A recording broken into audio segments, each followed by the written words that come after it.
Hi guys, welcome back or welcome to my channel. If you're new in my channel guys, we are doing some cash stuffing videos, budgeting videos, and how to do our financial journey.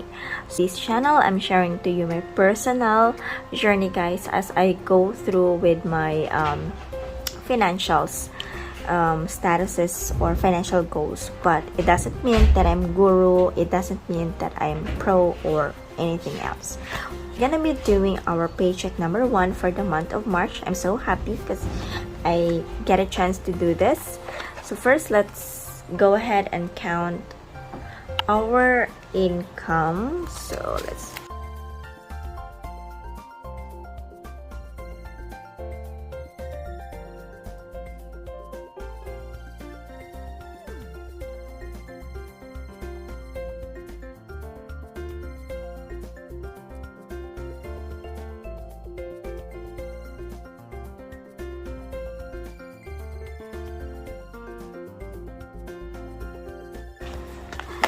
$14,000 in actual, and then I've got 14,000. So here's our budget planner guys. So if you don't know, I created this template and this is where I'm doing my cash stuffing or my budgeting method guys. So this is based on what I have allocated of each payment or each budget. Hopefully it will get to my point. Okay, so let's start with our debt. So you all know I'm not gonna do savings. So guys, just for your background, I'm not gonna do any savings yet for the month of January, February, March. I promise guys, I will make it up on starting on April. Meron talaga akong mga na priority na dapat talagang pagkagastuhin for those specific months, and hindi ko kayang paglagyan muna yung sa savings na part. So let's do our debt first. So that's gonna be 2K. Promise ko babawi ako on April and on the so on months.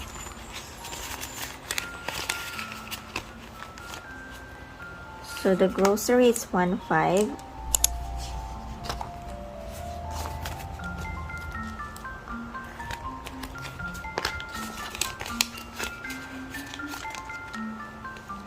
And then for the food, it's 2K. Dito na lang.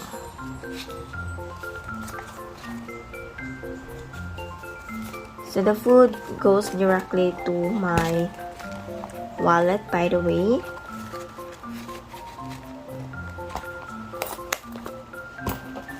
And then we have 1,200 for the gas.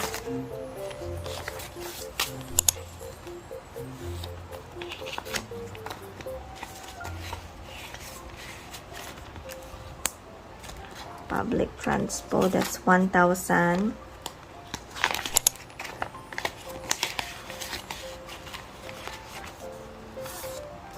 Utilities, that's 1,000.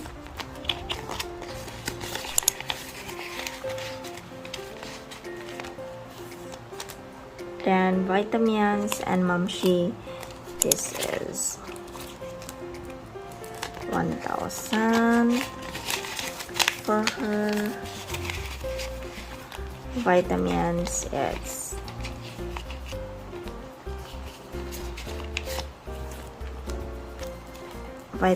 it's 500 guys. Okay, super quick kung mag-cash stuffing ngayon, no? It's because guys, kaka-end ko lang ng shift. It's already 6:40 and dapat by 7 AM tulog na ako at that time. I'm just doing this quickly kasi nga wala na akong time to do this cash stuffing pagkagising ko kasi may lakad pa ako. And I really need to do the budgeting na, or else this is going to be 1.5. Wait lang.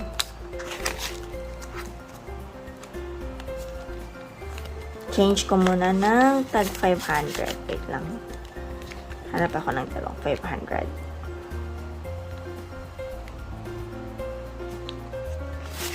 There. Okay. So for his allowance, that's gonna be 1.5. By the way, allowance, sneak allowance, that's gonna be my partner's allowance. So I typically give him his own allowance. And we're gonna be sharing more details of what we can come up with our with his allowance, guys. So we have the miscellaneous, that's 1,000.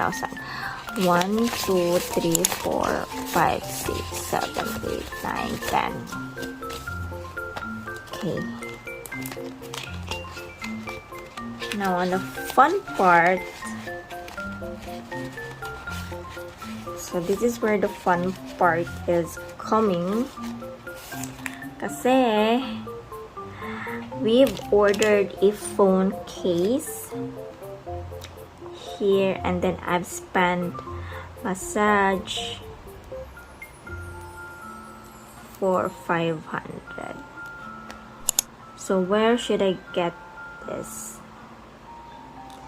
Supposed to be miscellaneous, but okay, so here it is. Phone case, no, for the massage, that's gonna go here kasi dito ako nanghiram eh.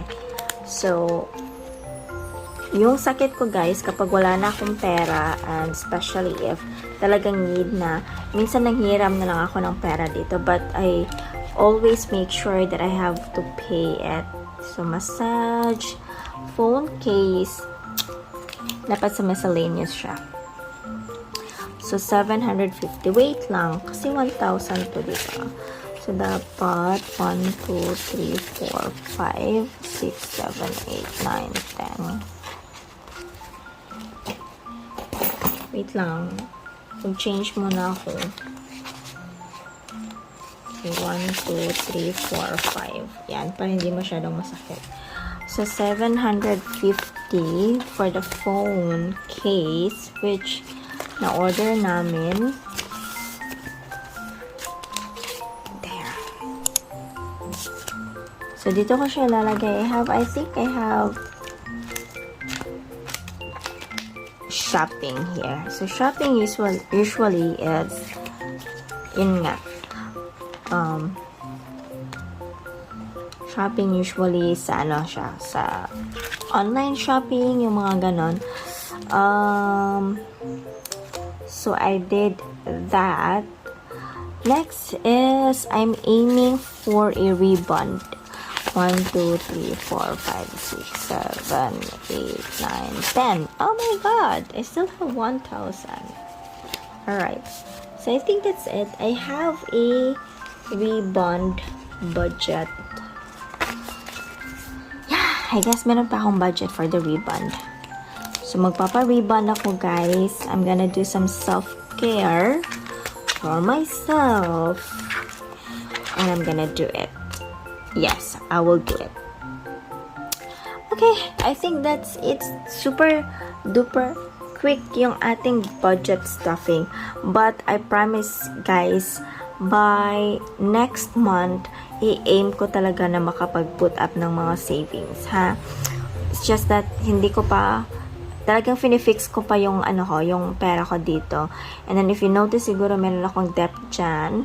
Don't worry about it kasi meron akong pondo na dito sa debt na envelope, which is dito ko siya kukunin. Okay? Ano pa ba yung mga dapat kong i-discuss? Yeah.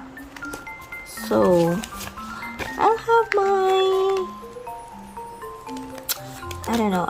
my sige, dito.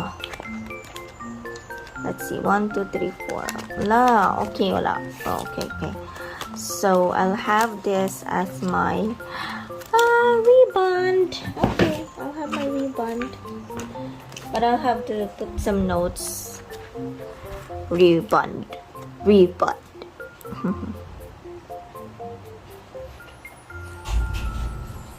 Yay! Makakapagpa-rebond na ako after So,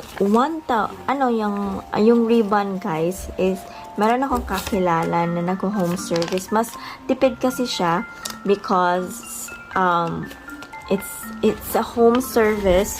Tapos, parang rumaraket lang siya online, and he is a batchmate, schoolmate ko nung high school. So, I asked her about her rate, and she quoted me it's 800. So, parang hindi naman masyadong malayo sa kanya for the back and forth na transportation at travel time. We're gonna be meeting halfway sa bahay ng isang friend ko kasi she's somewhere from south and I'm from the north. So magmi-meet halfway lang siguro kami somewhere dito sa city ng isang bahay ng friend ko to do or to have that rebond. So it's good thing kasi mura na, maganda pa yung resulta kasi yung mga friends ko doon na din nagpapariban sa kanya. At the same time, natutulungan naman siya sa kanyang pamumuhay kasi she got lost job kasi nagsarado yung yung company. Tapos yun, sideline niya ito, extra income. So nakakatulong na kami, nakakatipid din naman kami, at the same time gumanda din kami, di ba? So hitting two birds, one stone. Tama ba? Okay, I don't know. Tama siguro. Okay. Right, so I think that's it. Oh my god, where's the miscellaneous here? Hindi ko na-return. Okay, I got lost. Anyways, that's okay. I can figure it out always. So, okay. I'll figure it out later, guys. Of course. Sira na naman ang budget kasi nga gusto mong gumanda, diba? Ay, nako. Ikaw talaga, Val. Alright. I think that's it. Yes. I will make sure talaga, promise ko by April, meron na tayong savings. And that's it for today, guys. Thank you so much. Hope you enjoy. And I'll see you on our next video. By the way, if you've watched this video up until the end, comment nyo naman budget sa comment section para malaman ko na you're still with me at the end of this video. Guys, let me know how it goes with your we're already almost end of the quarter 1 because this is March. Ang bilis, diba? So I wanted to hear about your quarterly goal, monthly goal. So let's say I wanted to ask you if you can comment or share with me how far have you gone with your savings, or how far you have come with your income, with your budgeting. I'm happy to actually na-enjoy kong basahin yung mga comments, you guys. I so love it, and I will be doing some shout outs, gonna be flashing it here. So yung mga comment na nababasa ko sa mga nagko-comment here, guys, shout out ko kayo. So thank you so much for your for watching and supporting this channel. I really appreciate it. We're almost running into 300 subscribers, guys.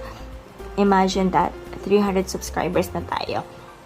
Anyways, we'll be putting more effort here.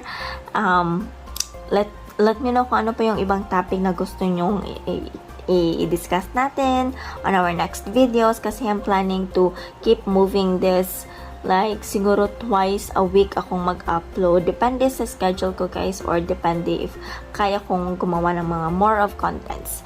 So yun, so thank you so much, guys. I'll see you on our next video. Hit like, share, and subscribe to my channel.